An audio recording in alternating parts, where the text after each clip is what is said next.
Welcome back to the videos here at Tanner's Pianos, and in today's video I'm going to be telling you how you can tell if your acoustic piano is out of tune. Same with a grand or upright. Alright, so this is a console piano, and it is a newer piano probably. It ain't that old. There's the model number right in there. There's the number. But anyway, I'm going to be showing you how you can tell if your piano is out of tune. So, a lot of y'all might be, a lot of people watching this video will probably thinking right now, well, we know how you can tell if a piano's out of tune. Well, this video is for the people that don't know much about pianos, that are either, buying a piano for a church or someone in their family or them or whatever, that don't know a lot about pianos. So, that's for them people. So anyway, the piano always, every time you see an acoustic piano, you open it up, you're going to see strings. That's what these are, unless there's no strings in it. Now, one thing you do want to make sure of, if a piano is out of tune, you want to be very careful of what you do with a piano, because an out of tune piano can hide a lot of problems and stuff with the piano, because the piano can have a lot of something wrong, and that out of tune sound can hide it really easily. So that's another thing you want to make sure of. Now, if you are like, say, if you know how to tune a piano or do anything like that, you just don't want to buy a really far out of tune piano, because the reason why I say that is because right here underneath this little slab thingy right here, this is called the pin block. And the pin block is what these tuning pins are wound into, or this is what they're inserted into. The pins are driven through the plate into the block. So the reason why I'm telling you this is because the pin block can go bad, and the wood can swell, and or the humidity temperature, and if they have to, if you have to put glue around a pin to fix some stuff, or just stuff like that.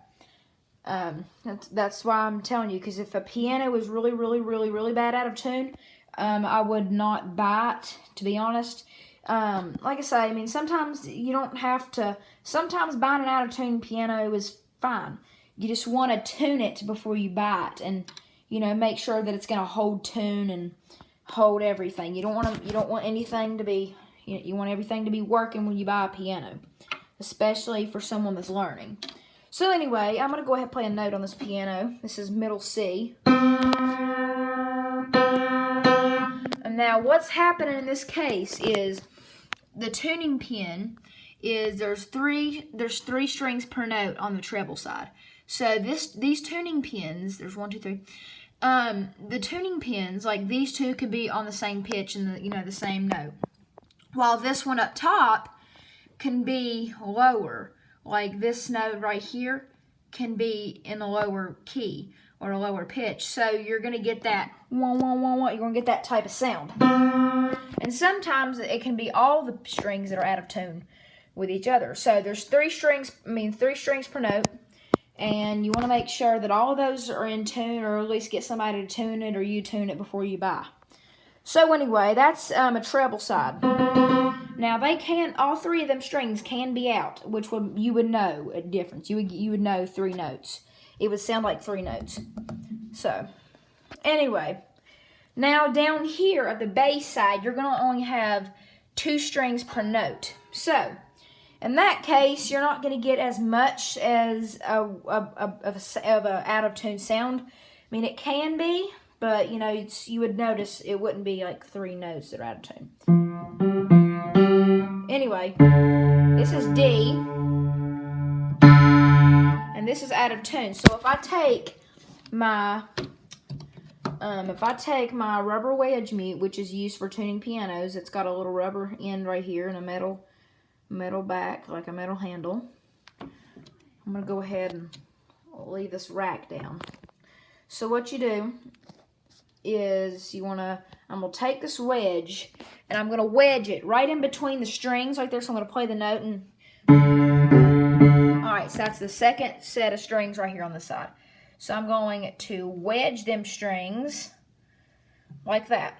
Now, you only hear one string ringing, and the wedge mute is holding, it's keeping this string right here from vibrating.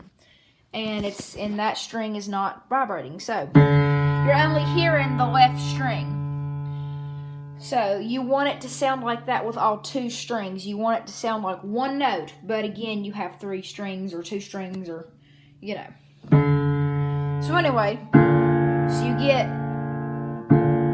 that sound. This is a little low where I put on a different one. But anyway, now what I do, when you take that wedge out, when you pull it back out, just like that, you'll have that same sound again. So that's the one thing you have to be really careful of. Now, if I take my tuning lever, which I already put back up, so I ain't going to demonstrate that. But anyway, that's how you tell, and you can just take the tuning thing and tune that string back up, or tune them both back up, however you need to do it. Because pianos are out of tune all different ways.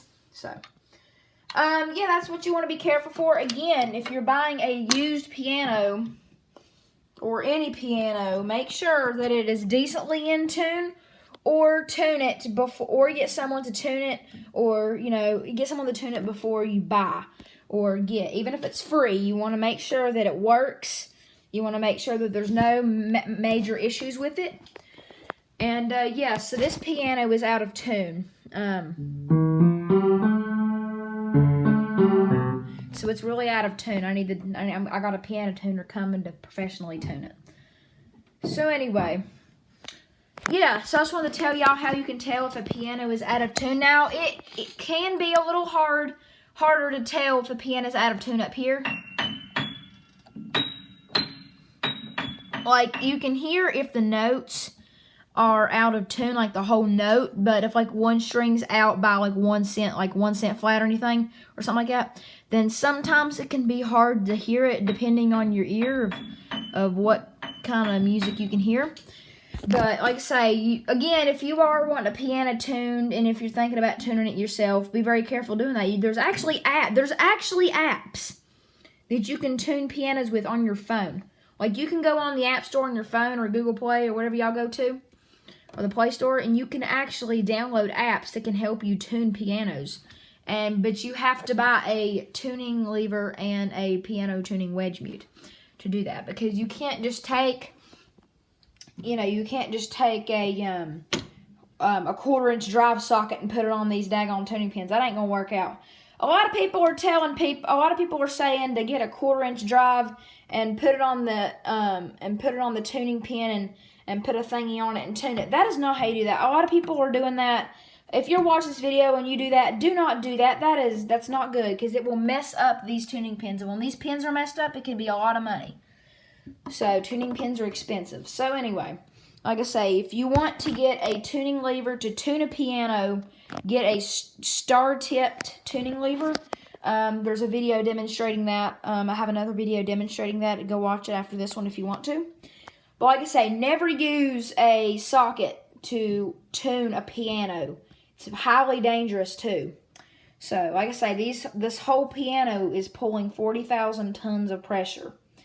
So, or more. So, be very careful of how you will mess with a piano, because a piano is not something you mess with. Now, if you're messing with a guitar, that's a whole different story. But with a piano, the strings are much tighter. That's why that pianos are so heavy, because you need a really thick, strong material to support all of this tension. And then, of course, you have the bridges down there and all that. So, again, be careful, and you want to look at a piano before you buy. I'll demonstrate another video probably of what to look for when buying a used piano. So, anyway, that's the video today. Hope you enjoy. This piano is really out of tune. I need to fix that. I'll have to get my piano tuners coming, so. So, anyway, I hope y'all enjoyed, and again, be very careful of how you buy a piano. Even if it looks good from the outside, does not always mean that a piano is good on the inside. So anyway, be very careful when you're buying a piano. Make sure all the parts are there. Make sure that there's no parts missing. Make sure that the keys are level. That is another thing I do want to tell you. Make sure that all of the keys are level. And you know, make sure all the lids work, like the fall board's coming down perfectly fine. And the music rack is attached and on there and it's working fine. You want to make sure all the case parts are on right and make sure that everything is together right and make sure it's not falling apart. If it's falling apart, it could very well fall apart during moving. We should be very careful about all that. So, yeah. I hope y'all enjoyed. This is Tanner's Pianos. Thank you for watching. Please join me for other videos. And this is going to suck because it's out of tune, but I will see you in the next video. Bye, guys.